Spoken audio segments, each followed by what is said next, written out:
ओम नमो भगवते वासुदेवाय।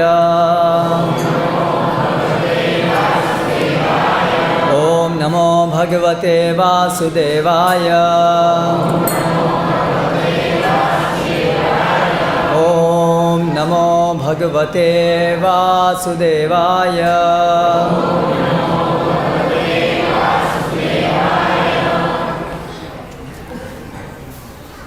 आज गौर पूर्णिमा महोत्सव है। सामान्य रूप से होली की तरह से भारत में इस दिन को मनाते हैं, लेकिन गौड़ीय वैष्णव के लिए आज का दिन बहुत महत्वपूर्ण है कि आज ये जो पूरा आंदोलन है, हरे कृष्ण आंदोलन, इसके प्रवर्तक श्री चैतन्य महाप्रभु आज के दिन फाल्गुन पूनम में अवतरित हुए थे। तो इस्कॉन के अंदर हम आज के इस पर्व को गौर पूर्णिमा महोत्सव के रूप में मनाते हैं। तो आज हम श्रीमद् भागवतम से एक श्लोक पढ़ेंगे जिसमें चैतन्य महाप्रभु विशेष रूप से वर्तमान जो समय चल रहा है उसमें जो उनका आविर्भाव हुआ है वो क्यों हुआ है, उसकी क्या विशेषता है, हमें क्यों उनको जानने की ज़रूरत है, ये कुछ विषय के ऊपर आज चर्चा करेंगे। तो मैं पढ़ रहा हूँ श्रीमद् भागवतम के 11वें स्कंद से 5वां अध्याय, नारद द्वारा वसुदेव को दी गई शिक्षाओं का समापन, श्लोक क्रमांक 36। यहाँ लिखा है, केवल मैं पढ़ूँगा। कलिं सभाजयन्त्यार्या गुणज्ञाः सारभागिनः यत्र संकीर्तनेनैव सर्वस्वार्थोऽभिलभ्यते। अनुवाद एवं तात्पर्य श्रील प्रभुपाद के शिष्यों द्वारा। जो लोग सचमुच ज्ञानी हैं वे इस कलयुग के असली महत्व को समझ सकते हैं। ऐसे प्रबुद्ध लोग कलयुग की पूजा करते हैं, क्योंकि इस पतित युग में जीवन की संपूर्ण सिद्धि संकीर्तन संपन्न करके आसानी से प्राप्त की जा सकती है। तात्पर्य यहाँ पर बतलाया गया है कि सत्य, त्रेता, द्वापर तथा कली, इन 4 युगों में कलयुग ही सर्वश्रेष्ठ है, क्योंकि इस युग में भगवान चेतना की सर्वोच्च सिद्धि कृष्ण भावनामृत का मुक्त हस्त से वितरण करते हैं। आर्य शब्द की परिभाषा श्रील प्रभुपाद ने वह व्यक्ति जो आध्यात्मिक उन्नति कर रहा हो के रूप में की है। प्रबुद्ध व्यक्ति का स्वभाव जीवन के सार की खोज करना है। उदाहरणार्थ भौतिक शरीर का सार शरीर न होकर शरीर के भीतर स्थित आत्मा है। इसलिए बुद्धिमान व्यक्ति नश्वर शरीर की अपेक्षा शाश्वत आत्मा की ओर अधिक ध्यान देता है। इसी तरह यद्यपि कलयुग को कलमश का सागर माना जाता है, किंतु कलयुग में भाग्य का समुद्र भी है। यह है संकीर्तन आंदोलन।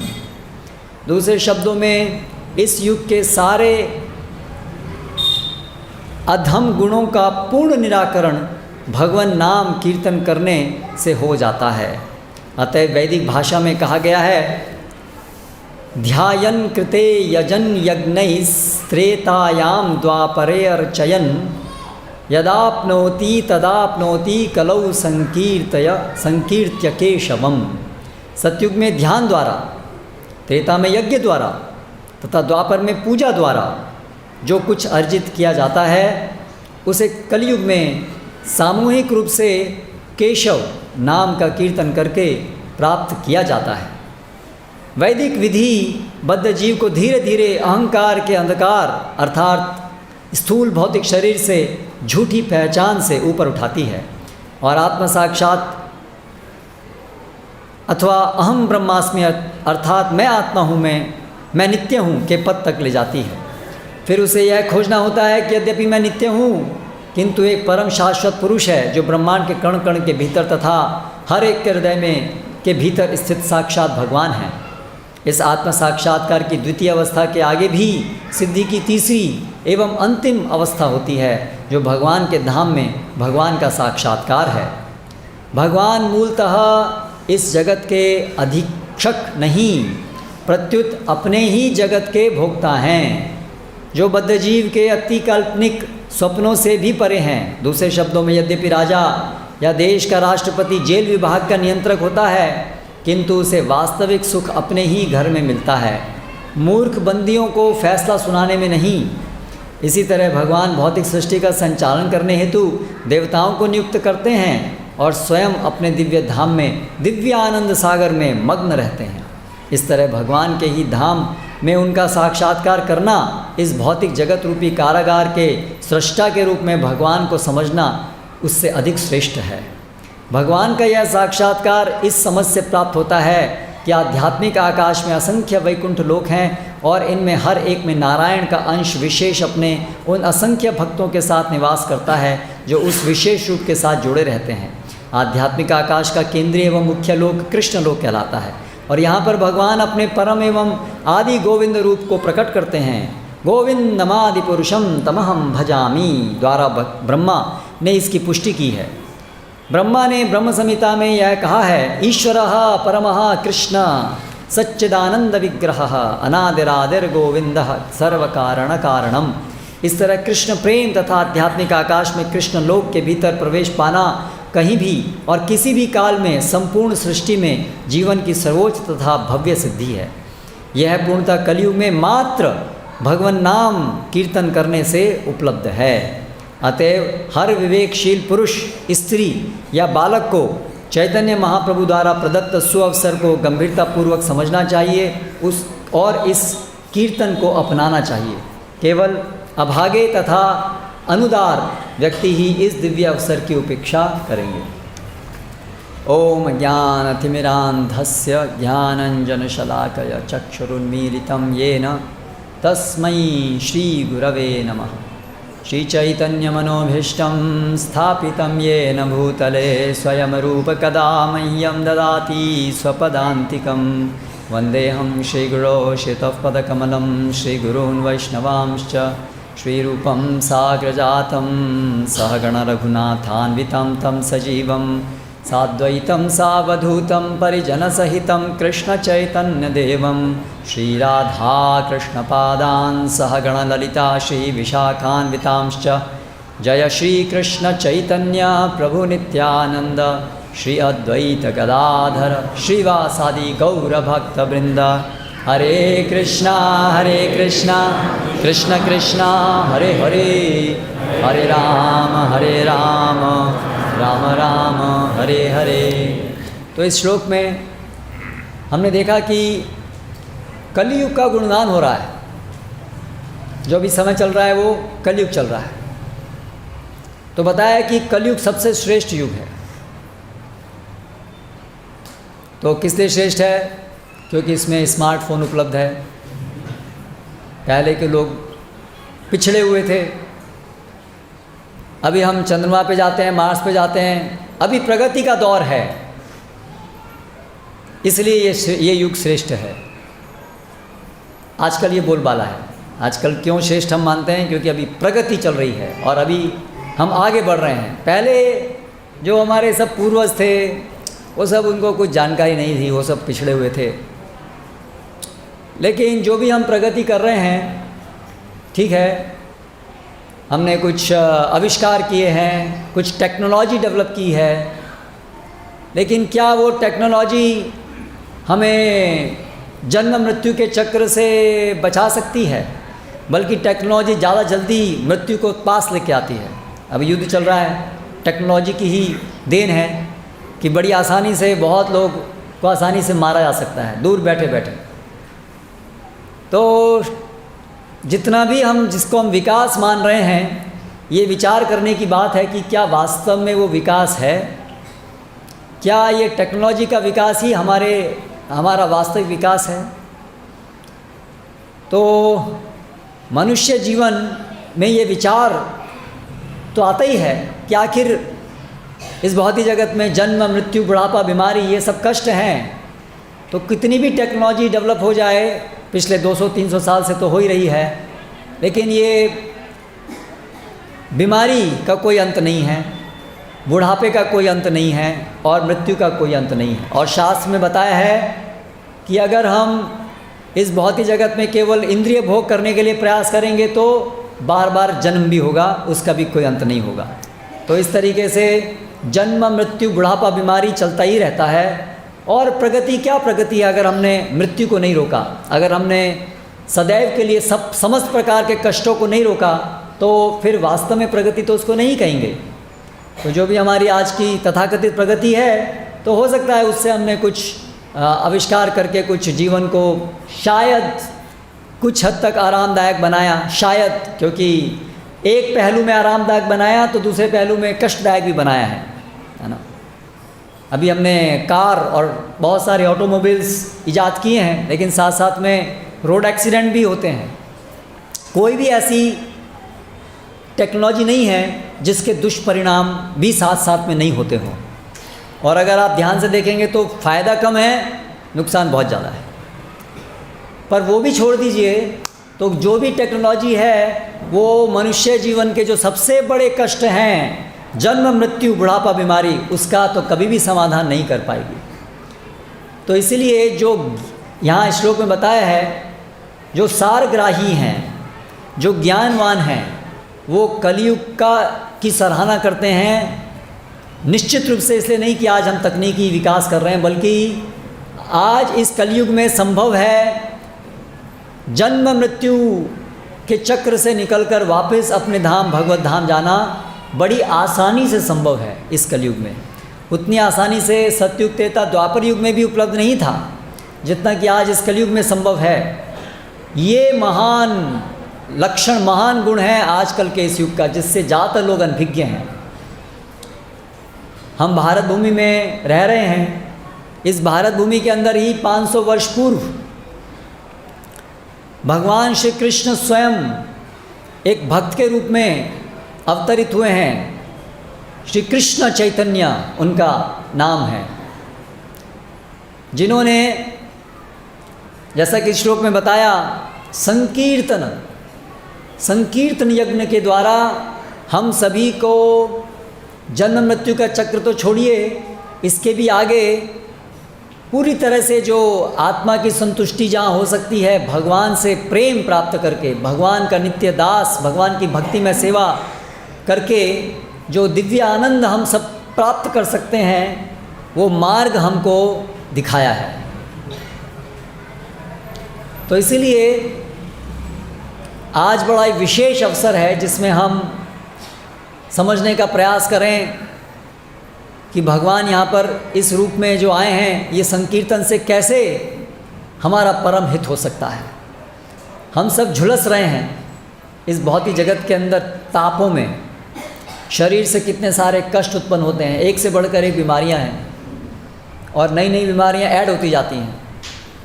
हम भले ही दावा करते हैं कि हमने अभी स्मॉल पॉक्स के ऊपर विजय प्राप्त कर ली, पोलियो के ऊपर विजय प्राप्त कर ली, लेकिन नई कितनी बीमारियाँ उत्थित होती रहती हैं। कैंसर, HIV, डायबिटीज़, हाइपरटेंशन और अब ये नई कोरोना, ऐसी नई नई बीमारियाँ आती रहती हैं। तो हम सब झुलस रहे हैं। शरीर से उत्पन्न बीमारियाँ, मानसिक रोग हैं, डिप्रेशन एक बहुत बड़ी मात्रा में फैलती बीमारी है। डिप्रेशन, कितने लोग सुसाइड करते हैं डिप्रेशन की वजह से। सब लोग हम देख रहे हैं, सबके घर में कोई ना कोई होगा जिसने सुसाइड किया है। लोगों को चिंताओं से इतने ग्रस्त हैं कि नींद नहीं आती है, दवाई लेनी पड़ती है। ये सब सत्य है जो घट रहा है हमारे सामने, हम सबके साथ घट रहा है। आर्थिक समस्याएं हैं, लोन है, लोन चुकता नहीं होता है, उसको लेकर के टेंशन है।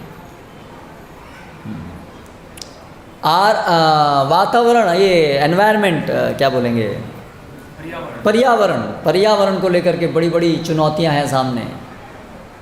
तापमान बढ़ रहा है, समुद्र का पानी, उसका लेवल बढ़ रहा है, ओजोन, एक से बढ़कर एक है। पानी, पीने के पानी की कमी धीरे धीरे सब शहरों में बढ़ती जा रही है। ऐसे करके हम झुलस रहे हैं अग्नि में, तापों में।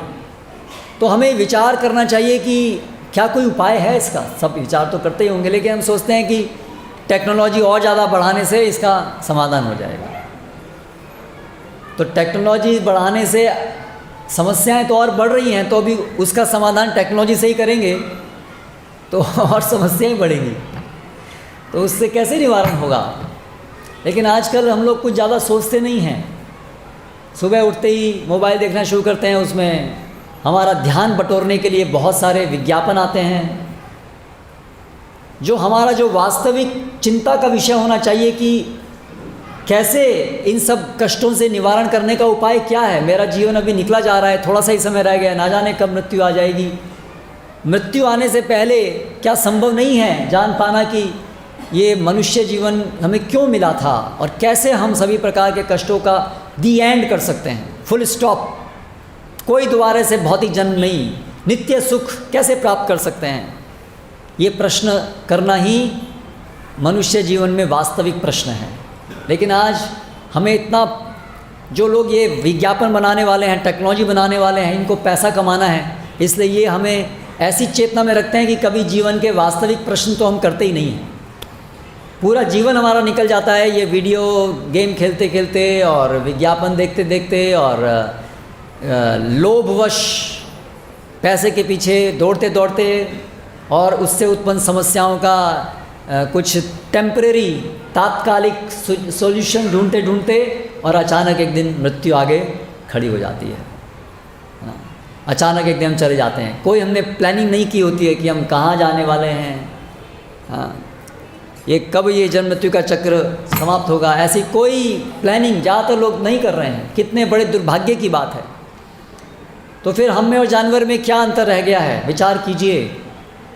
आहार, निद्रा, भय, मैथुन, ये 4 चीज़ें, खाना, संतान उत्पत्ति करना, अपना बच बचाव करना, सोना, ये सब जानवर भी करते हैं, शायद हमसे ज़्यादा आसानी से करते हैं। आज हमको नींद लेने के लिए दवाई की गोली लेनी पड़ती है, जानवर, कोई जानवर ऐसा नहीं जिसको दवाई लेनी पड़ती हो, नींद की गोली लेनी पड़ती है, ऐसा कोई जानवर नहीं। मनुष्य ही ऐसा जानवर है जिसको नींद भी नहीं आती है। ये 4 जो सामान्य सुख हैं वो भी इसको प्राप्त नहीं होते हैं। तो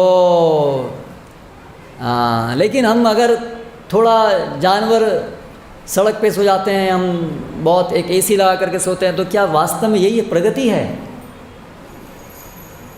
जानवर तो हमेशा ज्ञानता में ही रहते हैं, वो भगवान कौन है, जन्म मृत्यु के चक्र से कैसे निकलेंगे, ये विचार नहीं कर सकते हैं, लेकिन मनुष्य कर सकता है। तो अगर मनुष्य जीवन प्राप्त करके भी अगर हम ये विषयों के ऊपर चिंतन ना करें तो फिर हम जानवरों से भी ज़्यादा घृणित हैं, क्योंकि हमको अवसर मिला है और फिर भी हम ये नहीं कर रहे हैं। तो ये मनुष्य जीवन का लक्ष्य है, और ये लक्ष्य प्राप्त करने के लिए सतयुग में, त्रेता युग में योगीगण लोग बहुत बहुत सालों सालों तक बड़ी कठिन तपस्या करते थे, तब जाकर के उनको मुक्ति प्राप्त होती थी। हम शास्त्रों में पढ़ते हैं, पुराणों में पढ़ते हैं कि कैसे हजारों हजारों साल तक कठिन तपस्या करते थे, हिमालय पे जाकर के तपस्या करते थे, बहुत सारा इंद्रिय संयमन करते थे, बहुत अध्ययन शास्त्रों करते थे, तब जाकर के उनको बहुत कुछ लोगों को मुक्ति प्राप्त होती थी। लेकिन ये जो चैतन्य महाप्रभु हैं, भगवान श्री कृष्ण, उन्होंने देखा कि कलयुग के लोगों के लिए बहुत मुश्किल है मुक्ति प्राप्त कर पाना। मंद सुमंद मतयो मंद भाग्य ही उपद्रुता, कलयुग के कलिर दोष निधे राजन, कलयुग में लोग बहुत दोषों से भरा हुआ है ना। आयु हमारी एक तो बहुत कम है, 1000 साल तपस्या क्या करेंगे, 1000 दिन भी पता नहीं हमारे पास हैं कि नहीं है, और तपस्या करने का शरीर नहीं है, और तपस्या करने की इच्छा, भगवान को जानने तक की इच्छा नहीं है, वीडियो गेम खेलने से फुर्सत नहीं है, 60 साल होने पर भी हम बच्चे ऐसी हमारी बुद्धि रहती है। तो कितना ऐसा समय आज चल रहा है कलयुग में, इसलिए दोष का सागर इसको कहा गया है। तामसिक वृत्तियाँ हैं, तमोगुण, शराब, नशा, सब 4 महापाप हैं जो संसार के 90-95% लोग ये महापाप बताए गए, इनमें से कोई ना कोई पाप करता है। नशा करना, कौन व्यक्ति है जो आज चाय नहीं पीता है, ये तो सबसे कम है। उसके अलावा तो शराब पीना और स्मोकिंग, और उसके बाद ड्रग्स और पता नहीं क्या क्या, है ना, व्यभिचार करना, है ना, उसके बाद में फिर सट्टा खेलना, और मांस भक्षण करना, अंडा खाना कितना सामान्य है। तो आप देखिए संसार में ज़्यादातर लोग तो ये 4 महापाप बताए गए हैं। छोटे छोटे पाप तो बहुत सारे हैं, वो तो हमें गिनती के ही नहीं है, लेकिन ये 4 महापाप भी सब लोग कर रहे हैं। तो ये कलयुग है, दोष निधे राज है। तो इसलिए भगवान विचार करते हैं कि कलयुग में ये तपस्या की विधि इत्यादि तो नहीं चलने वाली। ये कलयुग के जीव तो बहुत अभागे हैं। तो भगवान इसलिए करुणा करके चैतन्य महाप्रभु के रूप में आते हैं, हाँ, और दयनीय हमारी अवस्था को देख करके हमें खुद हाथ पकड़ करके इस संकीर्तन यज्ञ को देते हैं और हमें उसमें लगाते हैं, क्योंकि और किसी पद्धति से संभव नहीं है हमारा उद्धार। ये सरल विधि है कि भगवान का नाम लेना है और मिल करके भगवान के विषय में सुनना है, गान गाना है, और इस प्रकार से हृदय को हमारे शुद्ध करना है। ये विधि है, बड़ी सरल विधि है। जैसे अभी आपने देखा हम लोग कीर्तन किए, अभी कहाँ हिमालय पे जाके तपस्या करना और कहाँ ये कीर्तन करना, और अभी इसके बाद प्रसाद भी है भरपेट, बहुत बढ़िया, सब भगवान को भोग लगा हुआ है, उसको प्रसाद कहते हैं। तो इसलिए इतनी सरल विधि, इससे और क्या हो सकता है। और केवल विधि सरल ही नहीं है, बल्कि जो सतयुग त्रेता द्वापर युग में जो तपस्या करते थे उनको तो केवल मुक्ति मिलती थी। मुक्ति मतलब जन्म मृत्यु के चक्र से छुटकारा। लेकिन ये संकीर्तन के द्वारा जो चैतन्य महाप्रभु लेके आए हैं, उससे मुक्ति नहीं, मुक्ति की भी पराकाष्ठा कृष्ण प्रेम प्राप्त होता है। केवल जन्म मृत्यु के चक्र से छुटकारा नहीं मिलता है, बल्कि जो हमारे वास्तविक संबंधी हैं, कृष्ण हमारे परम हितैषी हैं, हमारा उनके साथ नित्य एक संबंध जो है वो स्थापित हो जाता है, और हम नित्य भगवान श्री कृष्ण के साथ उनके धाम में रह सकते हैं, नित्य भगवान की प्रेममयी भक्ति सेवा में रत हो जाते हैं। ये संकीर्तन आंदोलन से, संकीर्तन से प्राप्त होता है। तो न केवल ये संकीर्तन जो विधि है ये सरल है, बल्कि अलौकिक है और सबसे अधिक महान गंतव्य को प्रदान करने वाली है। तो इसलिए केवल अभागे लोग ही होंगे जो इस कलयुग में आकर के भी इस संकीर्तन आंदोलन का फ़ायदा नहीं उठाएंगे। तो ये चैतन्य महाप्रभु का विशेष प्राधान्य है। तो अगर हमें किसी को फॉलो करना है, आजकल है ना स्मार्टफोन में सब फॉलोअर्स कितने हैं, तो बहुत लोगों को फॉलो कर रहे हैं। लेकिन देख तो लीजिए आप जिनको फॉलो कर रहे हैं वो उनकी गति क्या है, वो कहाँ जाने वाले हैं, उनका क्या होने वाला है। आप फॉलो तो कर रहे हैं उनको, जैसे भेड़ होती है ना, भेड़, आगे वाली भेड़ को सब फॉलो करते हैं, फॉलो मी, सब फॉलो करते हैं। लेकिन वो भेड़ तो भेड़ है, तो वो तो खड्डा होगा तो खड्डे में गिर जाएगी, सारे फिर फॉलो करते करते खड्डे में गिर जाएंगे। तो आजकल के हम जिनको भी फॉलो कर रहे हैं, फिल्म एक्टर्स हैं, एक्ट्रेस हैं, और पॉलिटिशियंस हैं, या यूट्यूब पर बहुत सारे फेमस लोग हैं, मिलियंस फॉलोअर्स हैं। लेकिन उन लोगों की खुद की गति क्या है? क्या वो जन्म मृत्यु के चक्र से बाहर हैं, बाहर होने जा रहे हैं? नहीं। क्या उनको मुक्ति, क्या उनको कृष्ण प्रेम? बहुत बहुत बहुत बहुत दूर हैं। तो आप उनको फॉलो करेंगे अगर, तो आप भी उन्हीं की तरह से इसी गति को प्राप्त करेंगे। पुनरपि जननम पुनरपि मरणम पुनरपि जननी जठरे शयनम। तो इसलिए जागिए, पागल मत बनिए। ये YouTube और ये सब जो भी आधुनिक नाम पे चल रहा है, वो सब हमारा अहित कर रहा है, और हमारे से जो सबसे आसानी से उपलब्ध हमारा स्वयं का परम हित है वो हमसे छीन रहा है। तो ये आज का जो पर्व है, ये एक पुकार है आप सभी के लिए। अपने जीवन के प्रति गंभीर बनिए, अपने जीवन के प्रति गंभीर बनिए। चैतन्य महाप्रभु यही भिक्षा मांगते हैं। कृष्ण का नाम लो, कृष्ण का नाम दूसरों को दो, कृष्ण क्या हमसे कह रहे हैं वो जानो, यही भिक्षा मांग रहे हैं, यही आपसे मांग रहे हैं। तो हमारे लिए क्या मांग रहे हैं? क्या मांग रहे हैं? हमारे को दे रहे हैं, भाग्य दे रहे हैं, हमको सौभाग्यवान बना रहे हैं। लेकिन हम अगर लेने को तैयार नहीं हैं तो फिर हम अभागे हैं। तो ये जो पूरा आंदोलन है इस्कॉन, ये चैतन्य महाप्रभु के द्वारा आरंभ किया गया। हम सभी श्री चैतन्य महाप्रभु की शिक्षाओं का प्रसार करते हैं, तो आप लोग भी जुड़िए। आज आप आए हैं तो ऐसा नहीं कि फिर अभी 1 साल बाद आएँ। ये संकीर्तन आंदोलन में आप भाग लीजिए गंभीरता से। जो आज हमने कीर्तन किया, हर दिन आप अपने घर में ऐसा कीर्तन कीजिए। हम यहाँ पर हरे कृष्ण मंत्र जप करते हैं, आप सभी लोग नियमित रूप से हरे कृष्ण मंत्र जप कीजिए और खुद देखिए आपके जीवन में क्या बदलाव होता है। आपके सारे ये दुख, चिंताएं, कोई गोली लेने की जरूरत नहीं पड़ेगी आपको। हम फिल्म जा कर के देखते हैं, उसमें देखते हैं लोग नाच रहे हैं, गा रहे हैं। आप खुद नाचिए, गाइए। और वो लोग जो नाच रहे गा रहे हैं वो तो पैसा देकर, पैसे की वजह से नाच रहे हैं। उनको खुद कोई उनके जीवन में उत्साह नहीं है, उल्लास नहीं है।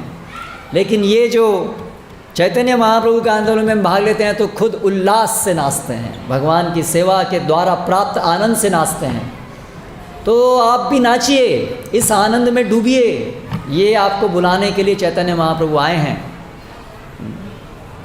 तो मोती है, मोती समुद्र के अंदर, तो आप किनारे पे खड़े होकर के मत देखिए, डुबकी लगाइए, वो मोती उपलब्ध हैं।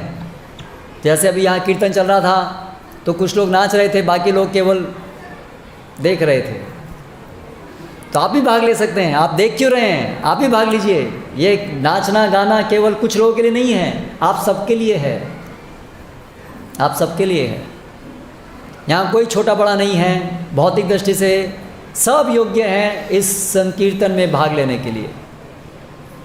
तो ये इतना महान अवसर सबके लिए उपलब्ध है, बड़ी सरल विधि है। तो आपसे हमारी यही विनती है कि आप लोग यहाँ पर नियमित आना शुरू कीजिए, इस आंदोलन को समझिए, इसमें भाग लीजिए। हाँ, तो हर रविवार को यहाँ सत्संग कार्यक्रम होता है, उसमें चैतन्य महाप्रभु के इस आंदोलन के विषय में विस्तार से बताया जाता है, प्रशिक्षण दिया जाता है। क्योंकि ये केवल थ्योरी नहीं है, ये करने को है। इसमें प्रोसेस विधि है जिसको आपको करना है, वर्कशॉप करना है और करके खुद अनुभव करना है। क्या आनंद है भगवान के नाम लेने में, भगवान की सेवा करने में, क्या आनंद है। ये सारा भौतिक दुख का निवारण है और भगवान की सेवा का एक नित्य सुख है। ऐसा सुख जो कभी ख़त्म नहीं होता है, जो कभी कम नहीं होता है। ये अंतर है।